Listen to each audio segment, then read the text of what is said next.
I never imagined I'd be recounting this story, but here we are moving into. Oakage Estates had felt like a dream when my wife Sarah and I settled in 3 years ago. Beautiful homes, immaculate lawns, quiet streets, and a community pool only a short walk away. It was perfect for our son, Max, who has cystic fibrosis and relies heavily on swimming therapy to keep his lungs strong.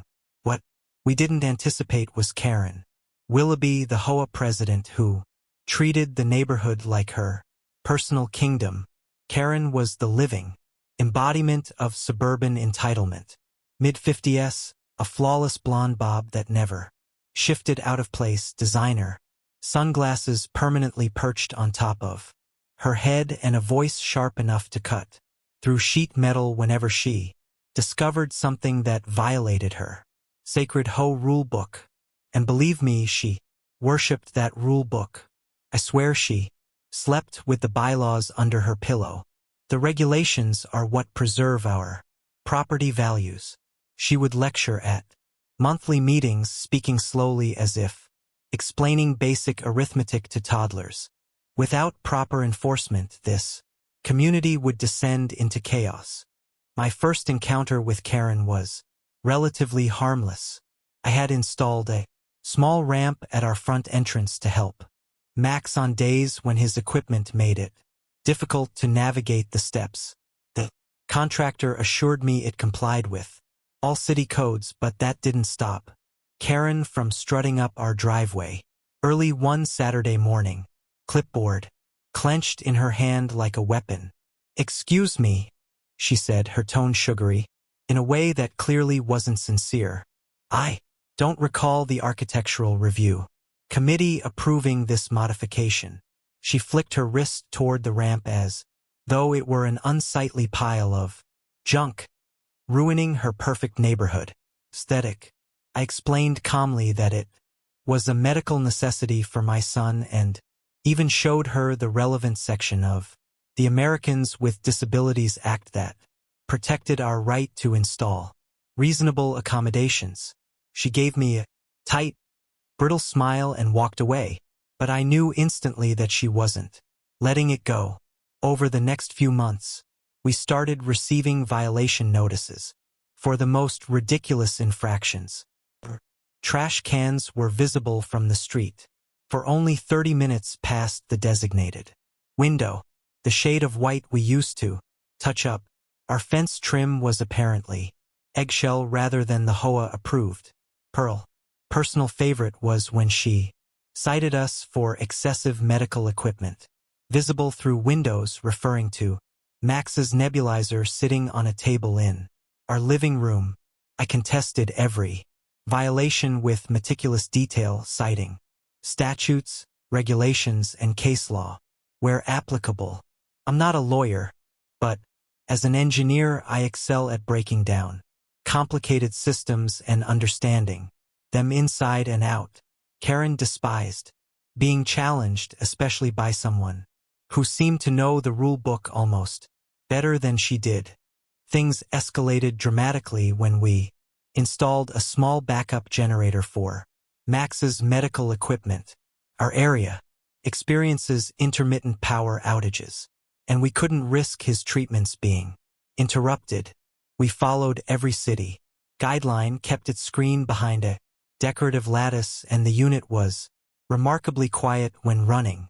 Yet, somehow Karen, with her supernatural ability to detect any imperceptible change within a 5 block radius, showed up less than 24 hours after the installation. Generators are expressly prohibited under Section 7.3 of our covenants, she declared, arms folded stiffly across her chest. It's an eyesore and the noise disrupts everyone's quality of life.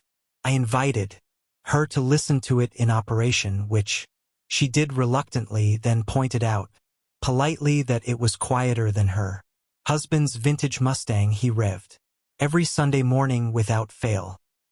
Also explained that this too was protected under reasonable medical accommodation rules.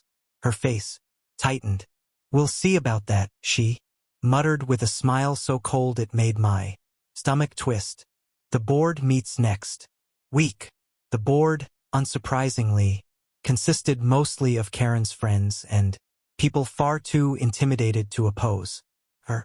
But I came armed with printed laws, medical documentation, and statements from supportive neighbors. I even had Max's pulmonologist join via video to explain exactly why uninterrupted power was crucial for his treatment. Faced with clear legal liability, the board voted to grant us an exception. Karen didn't speak a word during the vote. She just gripped her gavel so tightly her knuckles turned ghost white. When the meeting ended, she brushed past me and whispered, "This isn't over." I dismissed her words as the empty frustration of someone unaccustomed to losing. That was a mistake. The following month, we took Max to visit his grandparents for the weekend, leaving on Friday and returning late Sunday. As soon as we pulled into the driveway, I noticed something was wrong. The generator was gone. First, I assumed it had been stolen by random thieves, but when I checked our security cameras, the truth was far more disturbing. At exactly 7:15 on Saturday morning, Karen appeared on the footage, directing two men in unmarked coveralls. As they disconnected and hauled away our generator, she stood with her clipboard, pointing, gesturing, and checking her watch repeatedly as if she had scheduled the entire operation with military precision. The men loaded it onto a truck and pulled away while Karen stood there watching, a smug, satisfied smile stretching across her face. I was furious. This wasn't petty harassment anymore. It was the outright theft of medical equipment. Equipment worth over $2,000, but more importantly, equipment that ensured my son's therapy wouldn't be disrupted during a power outage. Picked up the phone immediately and called the police. 2 officers arrived. In under 20 minutes, I showed them the security footage and laid out the entire situation. One of them recognized Karen the moment her face appeared on camera. "Mrs. Willoughby, the HOA president?" he asked, his eyebrows arching in disbelief. "We've had calls about her before." They took my statement, copied the footage, and explained that because the generator's value exceeded $1,000, the crime qualified as grand larceny, a felony in our state. They assured me they would deal with it promptly and suggested I contact my insurance company.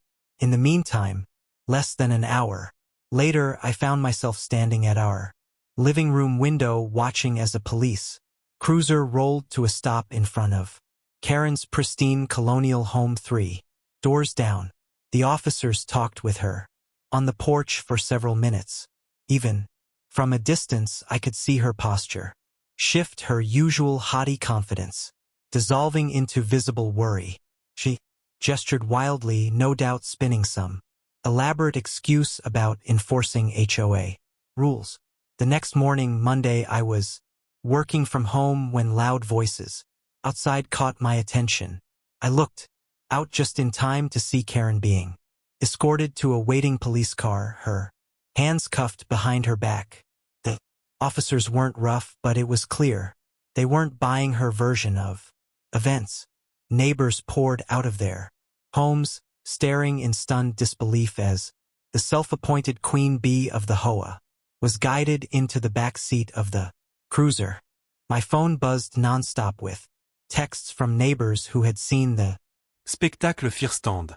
Apparently, when questioned further, Karen refused to reveal where she had taken our generator, insisting she had full authority as HOA president to remove it.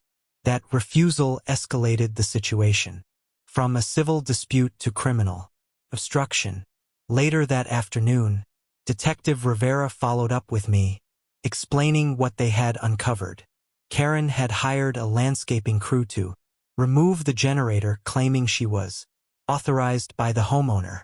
She then had it transported to her brother-in-law's warehouse in the next county. "We've recovered your property," Detective Rivera told me with a small, satisfied smile. "It appears undamaged. Mrs. Willoughby has been charged with grand larceny, filing a false report, and obstruction of justice. And, considering this involved medical equipment for a child, the district attorney is taking it very seriously." Karen was released on bail later that evening. I watched as her husband escorted her back home. He looked like he'd aged a decade in a single day while she glanced nervously toward our house, her expression a mix of fear and venom. She immediately looked away when she realized I was watching from the window. The following week, an emergency HOA meeting was called. Instead of Karen at the head of the room, her vice president, Doug, a chronically anxious man who had always acted as her obedient yes man, stood at the podium. The room crackled with tension as he announced that Karen had been temporarily removed from her position pending the outcome of her legal case. When he opened the floor for comments, something remarkable happened. Neighbors who had been too afraid to speak up for years finally found their voices. One after another, they recounted their personal horror stories about Karen's tyrannical behavior. Was as if a dam had burst. Years' worth of resentment came rushing out, stories of arbitrary fines, personal vendettas, and selective enforcement of the rules she weaponized to maintain control. By the end of the meeting, a formal motion had been made to permanently remove Karen from the board. The vote wasn't even close, overwhelmingly in favor of her removal. As Doug counted the final votes, Karen, who had been sitting silently in the back of the room, shot to her feet. "You can't do this," she shouted, her voice trembling with rage. "I've given 8 years to this community. I've kept your property values high. I've protected the integrity of this neighborhood." Her voice cracked as she scanned the room, desperately searching for even a flicker of sympathy. She found none. "This is all your fault," she suddenly shrieked, jabbing her finger at me. "You and your special needs and special exceptions and special equipment." Her husband tried to usher her toward the door, but she jerked away from him. The room fell into an uncomfortable silence as mascara streaked down her cheeks. "Do you have any idea what this will do to my real estate business?" she choked out. "Who's going to list their home with someone facing felony charges?" For the first time, I saw real fear in her eyes. Not fear of losing authority, but fear of genuine consequences.